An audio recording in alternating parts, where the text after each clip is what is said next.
Indo European business forum की तरफ से आयोजित इस कार्यक्रम में शामिल तमाम मेहमान इस बात को लेकर आश्वस्त थे कि ऐसी कोशिशें देश के हालात बदलेंगी। आपको सुनवाते हैं कुछ ऐसे मेहमानों ने भारत और यूरोप के रिश्तों पर क्या कुछ कहा।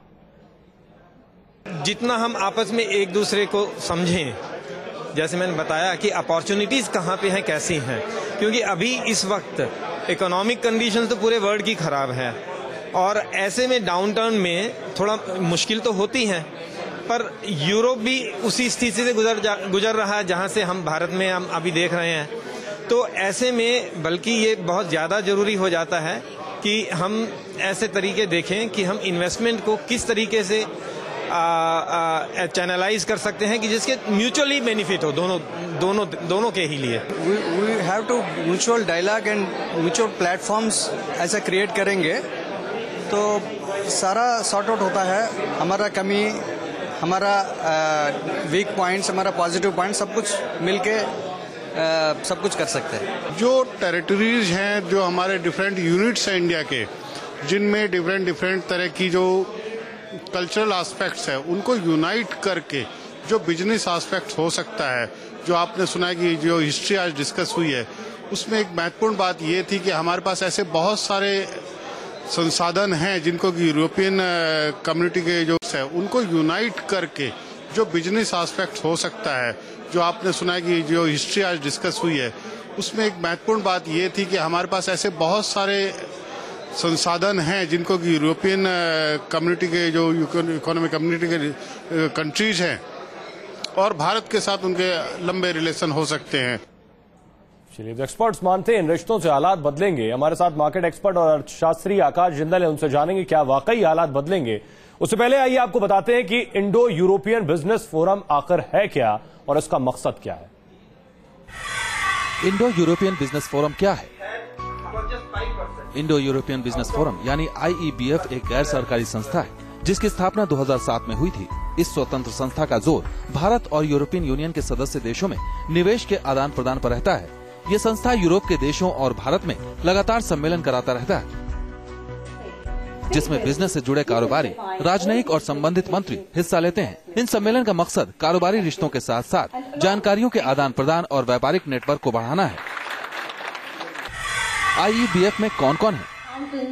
IEBF में भारत और यूरोपियन देशों की कई जानी मानी हस्तियां हैं जिन्हें व्यापार के अलावा राजनीति से जुड़ी हस्तियां, नौकरशाह और क्रिकेट से जुड़े सितारे भी सहयोग करते हैं। IEBF का उद्देश्य क्या है? IEBF का उद्देश्य यूरोप और भारत के बीच काफी अहम माना जाता है। खासकर दो देशों के बीच व्यापारिक रिश्तों में ये एक सेतु का काम कर रहा है। समय समय पर कराए जाने वाले सम्मेलनों में इससे जुड़ी हस्तियां अपने ज्ञान, अनुभव और राय को शेयर करती हैं। इसके अलावा IEBF उन कंपनियों को बिजनेस से जुड़ी जरूरी जानकारियां भी देता है जो भारत और यूरोप में अपना कारोबार कर रही हैं। IEBF का मिशन क्या है?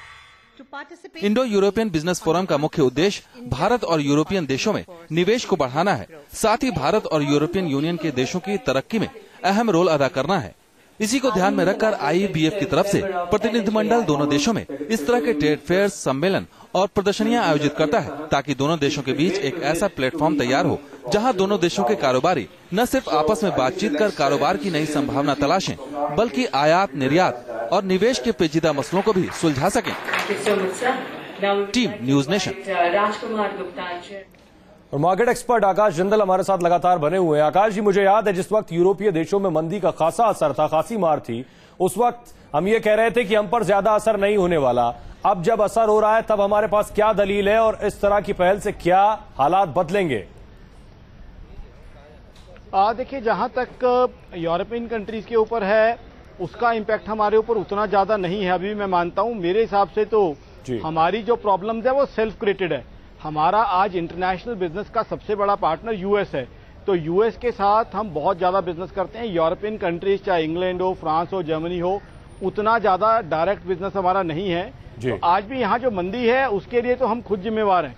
हमारा जो पॉलिसी पैरालिसिस रहा है, पॉलिसी लेवल पे हमने डिसीजन नहीं लिए, या अभी सब्सिडी का जो कल्चर रहा है हमारे यहाँ, साथ ही साथ बहुत से मौके हमने जिंदल साहब हमारे अपना इन्वेस्टर यहाँ इन्वेस्ट कर रहा है। पॉलिसी पैरालिसिस उस वक्त भी था जिस वक्त बाकी मुल्क मंदी में जूझ रहे थे, उस वक्त तो हमारी स्थिति दूसरों से बेहतर थी। जी वही तो मैं कह रहा हूं कि हमारा पॉलिसी पैरालिसिस रहा, जिसके कारण हमने उस मौके का फायदा नहीं उठाया। मैं वहीं पे आ रहा था। अमेरिका उस समय में ग्रो करना शुरू हुआ, अमेरिका उस समय डाउन था, लेकिन पिछले 4 क्वार्टर से अमेरिका ने पॉलिसी लेवल पे कई डिसीजंस लिए, एक्शन लिए, इंप्लीमेंट किया और आज अमेरिका पिछले 4 क्वार्टर से लगातार ग्रो कर रहा है। हमें उस समय एक बहुत बढ़िया मौका था बाकी कंट्री से आगे निकलने का। मैं तमाम टीवी चैनल पे उस समय कहता था कि बार बार दुनिया हमें मौका नहीं देगी हमारी इकोनॉमी को आगे लेके जाने का, हम एक मौका वेस्ट कर रहे हैं। वो चीज हुई और पॉलिसी पैरालिसिस के हमने अपॉर्चुनिटीज नहीं यूज की। It was a case of many missed catches I must say. तो आकाश जी आप कह रहे हैं कि अमेरिका तरक्की कर गया। आकाश जी आप कह रहे हैं अमेरिका ग्रो कर रहा है, लेकिन पिछले दिनों खबरें आई कि अक्टूबर में अमेरिका के पास लगभग 2 दिन का ही लगभग खजाना और राशन बचेगा। जी उसका मैं बताना चाहता हूं। मैं अमेरिका की जीडीपी की बात कर रहा हूं। अमेरिका की जीडीपी आप कहीं से भी डाटा देख लीजिए, पिछले 4 क्वार्टर से तरक्की कर रही है और हालात यहां तक पहुंच गए हैं कि QE3 जो बॉन्ड बायबैक प्रोग्राम था वहां की इकोनॉमी को लिफ्ट करने के लिए, उसको विड्रॉ करने की सीरियस बातें हो रही है और उनकी स्टॉक मार्केट भी लगातार 3-4 क्वार्टर से बढ़ रही है। ओवरऑल अमेरिका जो है ये तो कहीं से भी आपको जो है इकोनॉमिक डाटा मिल जाएगा। सब जगह ये माना जा रहा है कि अमेरिका हैज बाउंस्ड बैक। तो उस समय जो है हमने अपॉर्चुनिटी लूज की और हम लूज करते गए। आप यही देखिए यूपीए 2 आकाश जी आप कह रहे हैं एक समय ऐसा था 9% से ऊपर की जीडीपी ग्रोथ थी, आज 4.4 रह गई है। आकाश जी आप कह रहे हैं अमेरिका ने बाउंस बैक किया है और हमारी अर्थव्यवस्था अमेरिका की अर्थव्यवस्था पर बहुत हद तक निर्भर करती है, तो आखिर फिर हमारी हालत क्यों खराब है? हमारी हालत इसलिए खराब है कि हम आईटी एक्सपोर्ट तो कर रहे हैं। मैंने ये नहीं कहा कि अमेरिका पे निर्भर करती है, मैंने ये कहा कि हमारा इंटरनेशनल बिजनेस का सबसे बड़ा पार्टनर यानी यूरोप के मुकाबले अमेरिका जो है हमारे लिए ज्यादा बड़ा रेलिवेंट बिजनेस पार्टनर है। बट उसका मतलब ये नहीं है कि हम उसके ऊपर निर्भर ही करते हैं। अमेरिका की अर्थव्यवस्था तेज हुई है, उसके चलते आप देखिए हमारी आईटी कंपनियों के शेयर, चाहे टीसीएस हो या बाकी कंपनियों के शेयर बढ़ रहे हैं क्योंकि हमारी एक्सपोर्ट अर्निंग बढ़ रही है। बट अमेरिकी अर्थव्यवस्था की तरक्की करने का हमें एक नुकसान भी हुआ है कि डॉलर बहुत मजबूत हो गया और रुपया कमजोर हो गया। आपने पीछे देखा डॉलर 68 रुपए से ऊपर 69 के आसपास पहुंच गया था और अब भी जो आज ताजा खबरें आई हैं जो सीरिया पे अगर ये कार्रवाई इंटेंसिफाई होती है तो अमेरिकी डॉलर 70 या 72 भी क्रॉस कर सकता है, वो हमें और अटैक कर सकता है। तो ये मैं कभी नहीं कहता कि अमेरिका की तरक्की हमारे लिए कहीं बेनिफिशियल है, मैं महज ये कह रहा हूं कि हमारा ट्रेड अमेरिका के साथ आकाश जी फिलहाल हम क्या कर सकते हैं, क्योंकि पहली बात तो ये इंडिया की तरक्की ही बेनिफिशियल है। पहली बात तो ये हम इसी बात को अब तक तय नहीं कर पाए हैं कि हालत खस्ता अर्थव्यवस्था की क्यों है, अभी यही समझ नहीं पाए हैं और इसी का आकलन नहीं हो पाया है। क्या वजह है और क्या किया जा सकता है? जी देखिए वजह यह है कि हमने पॉलिसी लेवल पे एक्शन नहीं लिया, हमारे यहां डेफिसिट बढ़ता रहा। अब एक क्रूड ऑयल ही ले लीजिए, क्रूड ऑयल हमारे लिए इतनी बड़ी प्रॉब्लम बना हुआ है। सालों से सरकार को यह पता है कि 75 to 80% क्रूड ऑयल हमें इंपोर्ट करना पड़ता है। तो आज सरकार कह देती है कि डॉलर बढ़ गया तो हम क्या करें।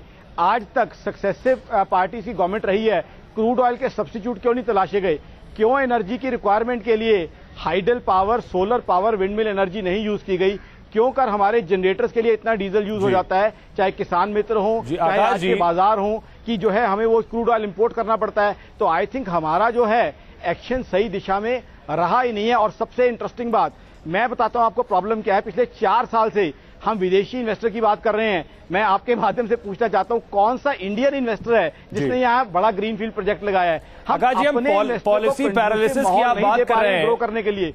आकाश जी आप पॉलिसी पैरालिसिस की बात कर रहे हैं, लेकिन सरकार की यह दलील है कि विपक्ष इसके लिए पूरी तरह से जिम्मेदार है, हमें किसी भी नीति पर आज तक आगे बढ़ने का सही से मौका ही नहीं दिया, हमारे साथ ही नहीं चल रहा है।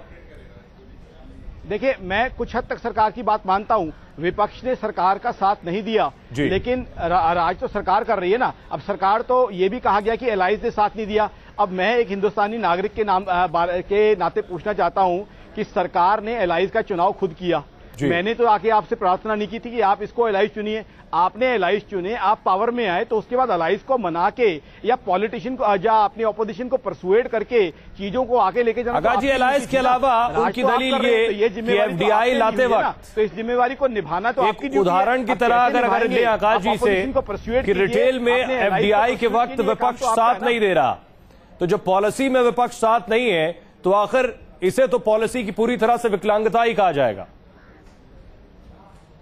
नहीं सरकार, मैं वही कह रहा हूं कि विपक्ष की भी बात हुई, एलाइज की भी बात हुई। अब देखिए, अब क्या जो है हिंदुस्तानी नागरिक के रूप में मैं जाऊंगा और सरकार के एलाइज से कहूंगा कि आप सरकार का साथ दीजिए। एलाइज को साथ किसने जोड़ा था? सरकार ने जोड़ा था ना। आपने एलाइज का चुनाव किया है, तो एलाइज का चुनाव आपने किया, उनको कन्विंस करना, परसुएट करना तो आपका काम है ना। और विपक्ष को भी परसुएट कौन करेगा? वो आकाश जी कुछ पॉइंट्स बता दीजिए जो फौरन करने की जरूरत आपको लग रही है। मेरे हिसाब से 3 पॉइंट्स हैं जो फौरन हो सकते हैं। इंटरनेशनल इन्वेस्टर्स को मोटिवेट किया जाए, FIIs और FDI, और FII को मोटिवेट किया जाए तो कुछ ही दिनों में रिजल्ट दिख सकता है। NRI मित्रों के लिए बॉन्ड इशू लाए जाए। हिस्ट्री गवाह है कि जब हम बॉन्ड इशू लाए उन्होंने रिस्पॉन्स दिया है, और NRI के बॉन्ड्स को लेके किसी का कोई ऑपोजिशन नहीं है, बिकॉज हर पार्टी के लोग ऐसे हैं जिनके रिश्तेदार NRIs हैं। उसके अलावा एक्सपोर्टर्स को इंसेंटिवाइज करें, मोटिवेट करें, वहां भी विपक्ष या एलाइज की तरफ से कोई दिक्कत नहीं है। एक्सपोर्ट्स हमारा बढ़े, इन तीनों चीजों से आकाश जी ये आपके 3 बिंदु है, 3 अहम उपाय है। शायद सरकार अगर इन उपायों को करती है तो अर्थव्यवस्था की हालत बदलेगी। बहुत बहुत शुक्रिया न्यूज नेशन से बात करने के लिए, धन्यवाद। और फिलहाल हमारी इस खास पेशकश में इतना ही। बाकी की ताजा तरीन खबरों के लिए आप जुड़े रहिए न्यूज नेशन के साथ। नमस्कार।